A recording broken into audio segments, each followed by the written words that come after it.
Alright, good morning everybody. Welcome back to the channel. I'm Brad, Lone Wolf. And today you actually joined me. Well, this is actually Stone Market Station. But I did start my journey on the railway about an hour ago now. So I am doing another railway adventure this year. You might remember last year I did the Settle and Carlisle line.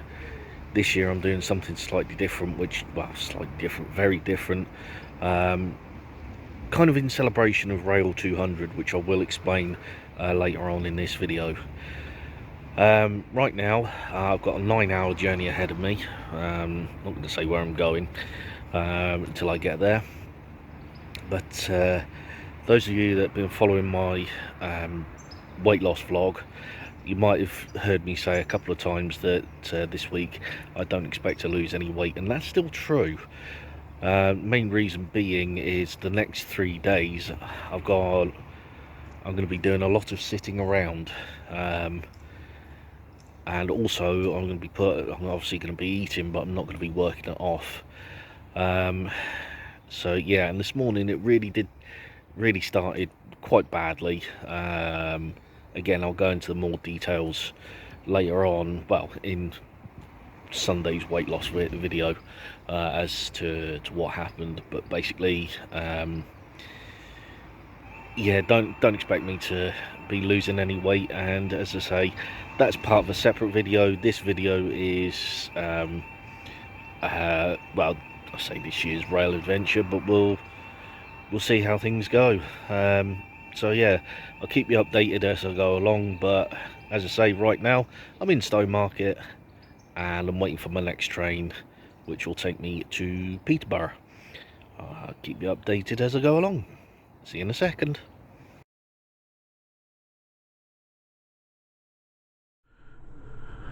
Hey, hi everybody. Can you believe it's nearly 12 hours since you last saw me? I know for you guys it's literally been a couple of seconds, but since I filmed that it's nearly 12 hours, and yeah, I'm finally in Aberdeen. 12 hours and I haven't left the island of the UK. Quite amazing that, but I did go by train, which is probably the first question a lot of people are going to ask, is why did I go by train and not fly? I didn't want to, is the main answer. I just didn't want to, and you can infer from that whatever the hell you want, and you'd probably be right. So, why am I in Aberdeen? Why have I taken a 9, nearly 10-hour train journey to get to Aberdeen? Well, there's a simple reason for that, really. As many of you know, some of you don't, many of you do, this year marks the 200th anniversary of the first public railway from Stockton to Darlington. And what better way of celebrating that than by doing the UK's longest single rail journey, which starts from here in Aberdeen and goes all the way down to Penzance in Cornwall.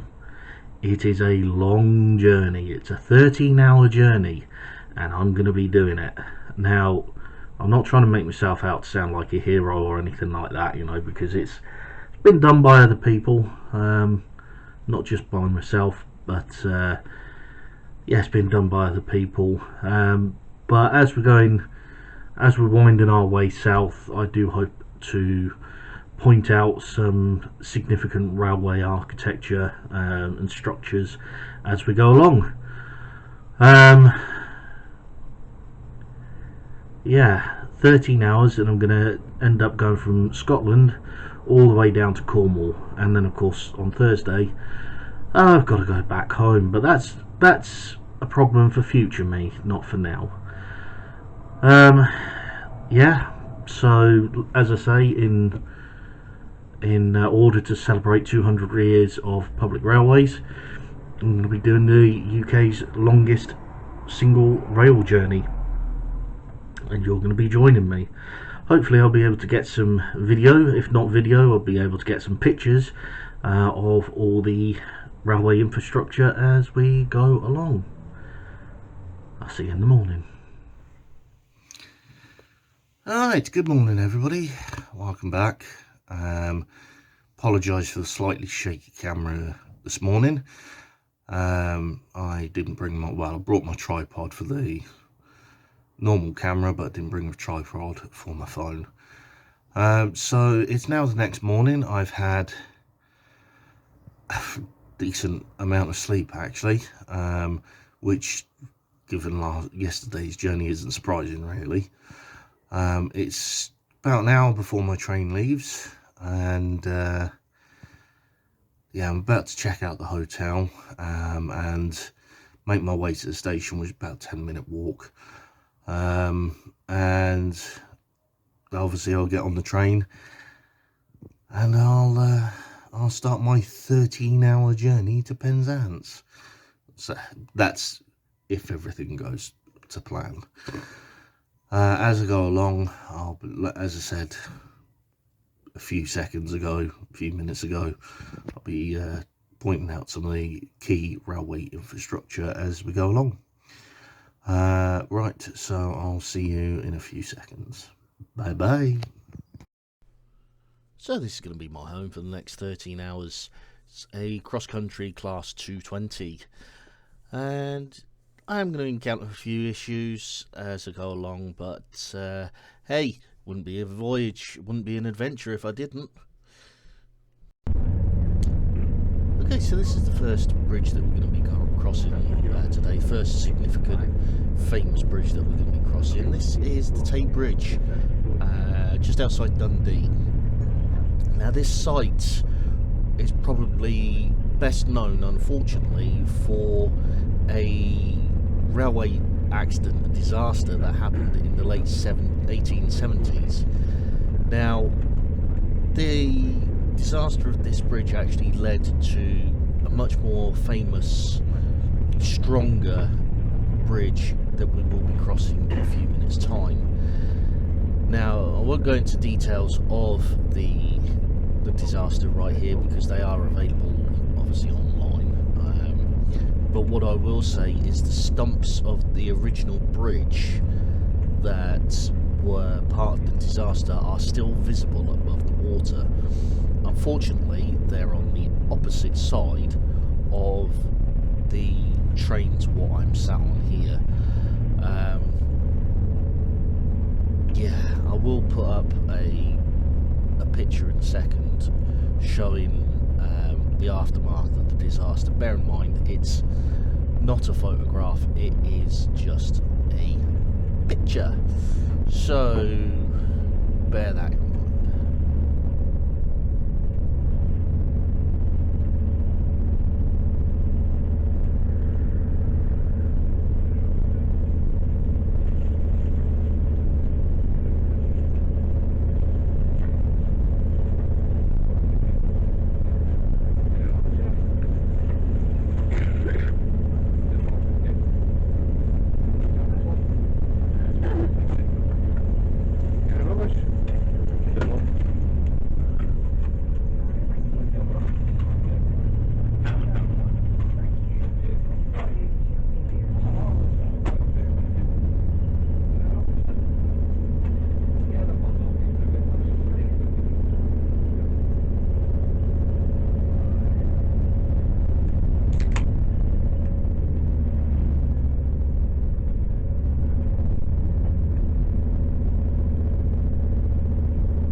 direct result of the Tay Bridge disaster, the railway companies insisted that the bridge across the River Forth be built to a much better design, much stronger design. The original design of the Forth Bridge was going to be very similar to the one across the Tay, but obviously with the disaster that happened, the railway companies didn't want to take that risk. So they redesigned the bridge to what we see today. The bridge has been there since the 1890s and is also known as one of the never-ending jobs of the world. The bridge itself takes 4 years to paint, and the paint they use lasts 4 years. So they've had to go back. So every time they reach one end, they have to start again. However, that is soon to be stopped as they are using a new mixture of paint that is supposed to last something like 20 to 30 years. However, it will still take 4 years to put the paint on. But yes, as a direct result of the Tay Bridge disaster, the Forth Rail Bridge is what we ended up with, and it is a spectacular bridge. Nobody can deny that one.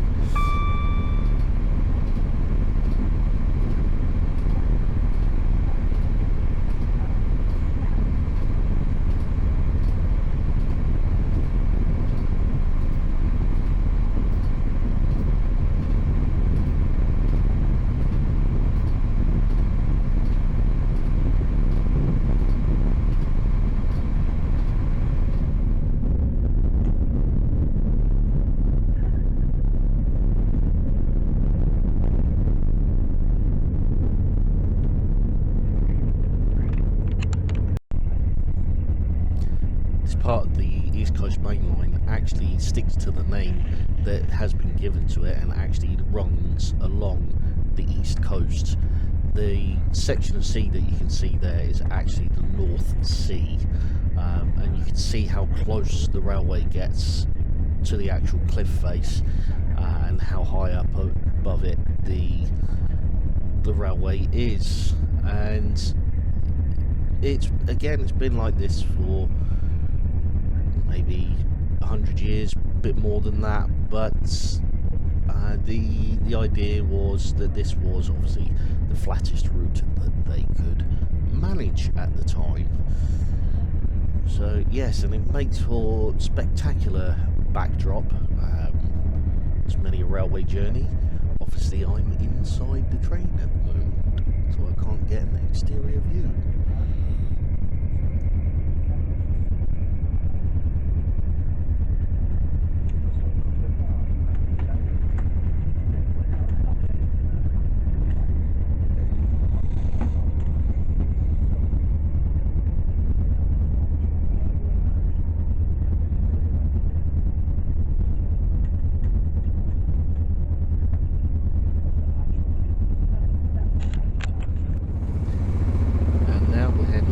Scotland and into England and crossing over the Royal Border Bridge in Berwick-upon-Tweed.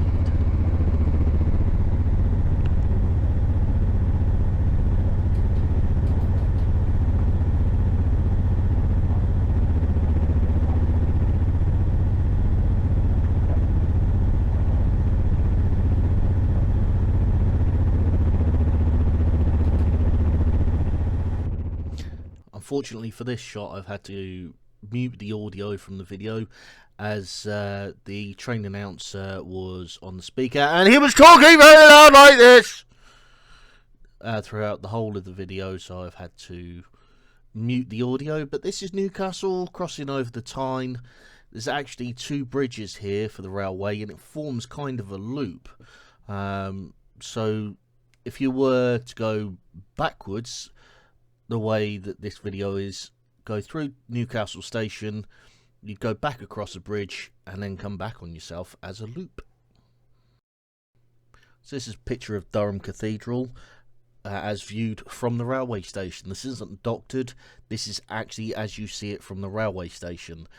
So yeah, probably best known in theatrical themes as part of the Harry Potter film series, but it probably has been in other films as well.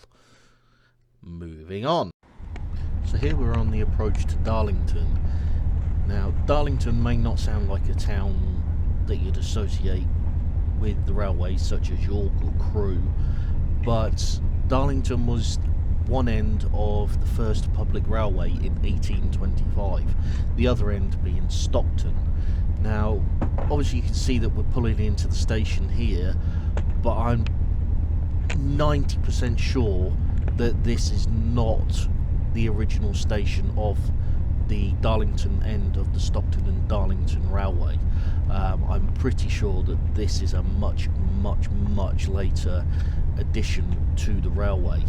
You'll also notice that this station is offset off of the main line. Reason being is obviously that the railway was experimental at the time, and they weren't quite sure what they were doing. So this makes more sense than you'd realise.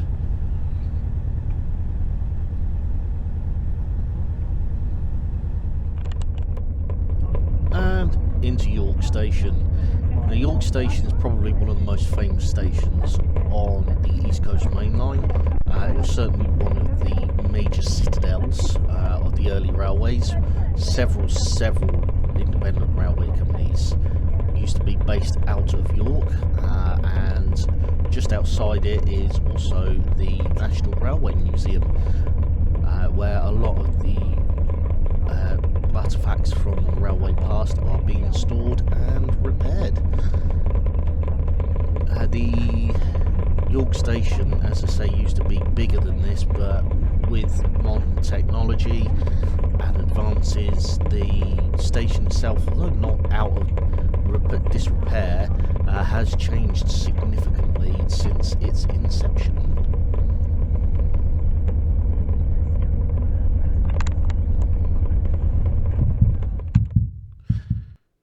This part of the trip from York down to Exeter actually did make me fairly depressed. The train became more and more crowded, and my anxiety started shooting up, and I did not like this part of the journey, particularly from Leeds down to Exeter. There were several people getting on and off, and the train just became more and more crowded. And because of the crowds, I couldn't film anything because obviously people would want their privacy, which meant I missed out filming going down the Lickey Incline, which is the UK's steepest mainline grade, continuous mainline grade.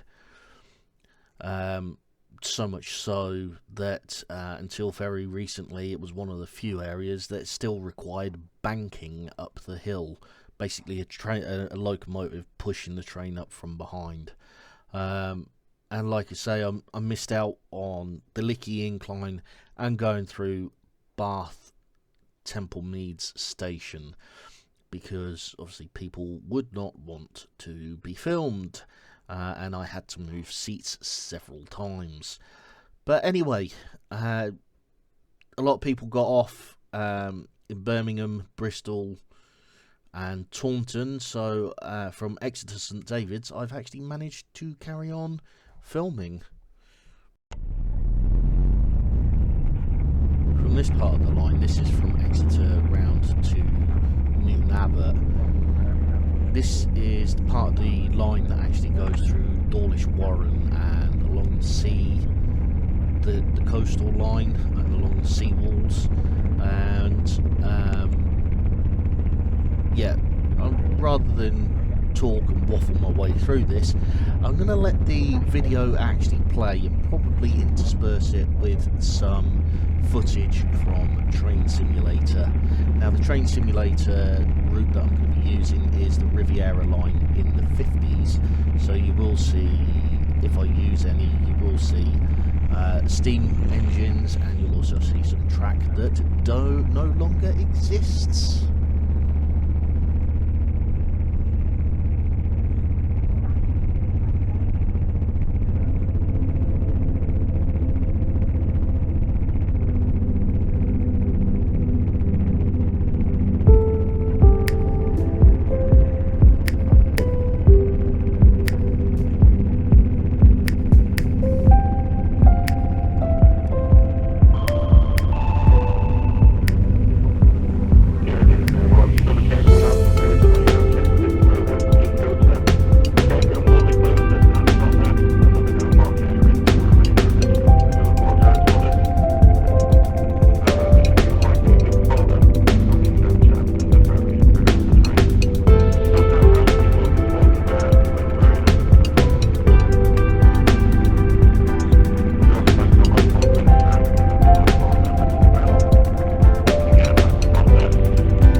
as the sun was setting, we crossed over the Salt Ash Bridge, also known as the Royal Albert Bridge, built by Isambard Kingdom Brunel, into Cornwall, and the last section of this journey down into Penzance.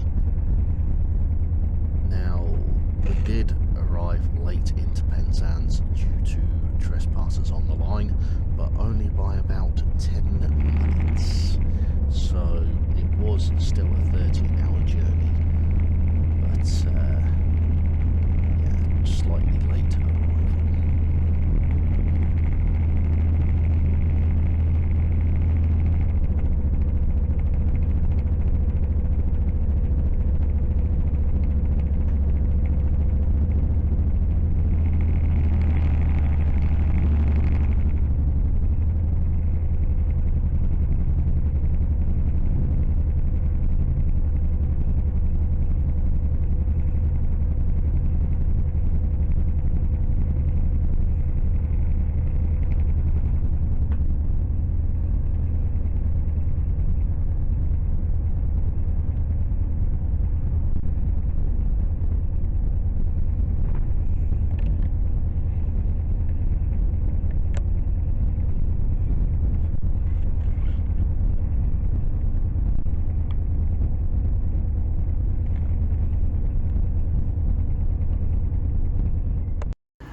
So, 13 hours, 770 odd miles later, I have finally arrived into Penzance from Aberdeen.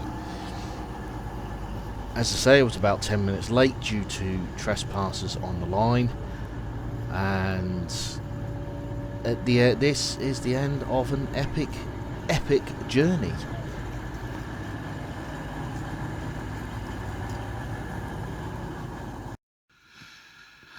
Hello, ladies and gentlemen. It is approximately 9:45 at night. I am in Penzance in Cornwall. A little bit later than I anticipated getting in, only about 10 minutes. But that's because of some idiots that decided to trespass on the line. But yeah, I've done it. I've done the UK's longest direct journey. So that's one more off of my list, off of my adventure list. So I have got more stories to tell, but right now, as you can probably tell, I am absolutely shattered. So I am now going to go and get something to eat and probably a pint as well, seeing how I feel. Yeah, I'll see you in the morning when I'm a bit more bright and breezy, and I'll do a chat then. Speak to you in a bit.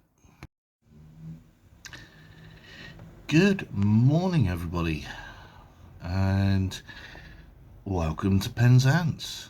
And obviously, I got here last night, as you know. Not long woken up, and I'll be checking out the hotel soon. So yeah, I've actually done it. I've actually done the longest direct rail journey in the UK. So yeah, I'm in Penzance now. Train leaves today to go back home at 11:15. So I've got about an hour and a half to kill in Penzance. I'm obviously not going to go too far, not going to wander around too much. Probably find somewhere to have a cup of tea while I wait for the train. Yeah, so probably do some more photographing and yeah, I'll sum up probably when I get home, either later on today or tomorrow. We'll see how things go. See you in a bit.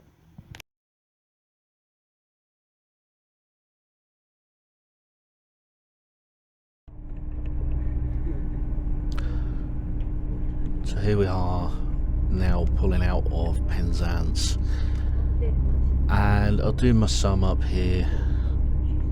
this is kind of a bittersweet journey, really, because it's one I've been wanting to do for a while. It's also, not only is it bittersweet, it's also very luckily timed, because obviously I've now ticked this off my list. It's one more I've ticked off my list, but I found out on the way down that this service from Aberdeen to Penzance is actually stopping on the 16th of May 2025 this year. So yeah, by the time most of you watch this, the service will have stopped, which is a real shame considering that this year we are celebrating 200 years of the public railway, and one of the more famous services has actually been stopped, and I think that's a real pity.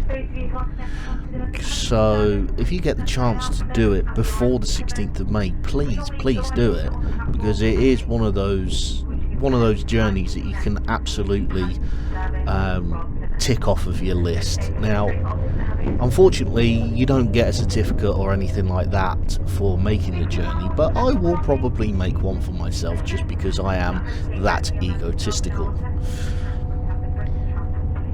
The thing that I did want to mention, though, on this last part of this video is that obviously there were other people doing this journey, but they kind of spoiled it for me slightly, particularly from Edinburgh down to near enough York. I've already mentioned about the people from York down to Exeter St David's, but there were a couple of other people that spoiled my journey, spoiled the enjoyment of this journey, and I had to move seats because they spoiled it so much. One of the things that they did, they could see I was filming, they could tell I was filming, and they put their bags between my camera and the window, which was just plain rude. And then during the trip around, the part of the trip around Dawlish Warren, one of them actually just stood in the aisle and stared at me for no damn good reason. So much as I enjoyed this journey, and I really did enjoy this journey because it's something I wanted to do for so long, the people that I encountered, most of them, 99.9% of them, were lovely, but just these two people did end up spoiling the journey, and unfortunately they did the whole journey as well, so I had to do my best to ignore them, which, like I say, that spoiled it for me a bit. However, I just want to thank everybody for watching this video, and I hope you enjoyed it. I know it's a little bit long, and for some of you might find it a little bit boring, but there we go. But yes, I just want to thank you all for watching, and I will see you in the next video. Bye for now.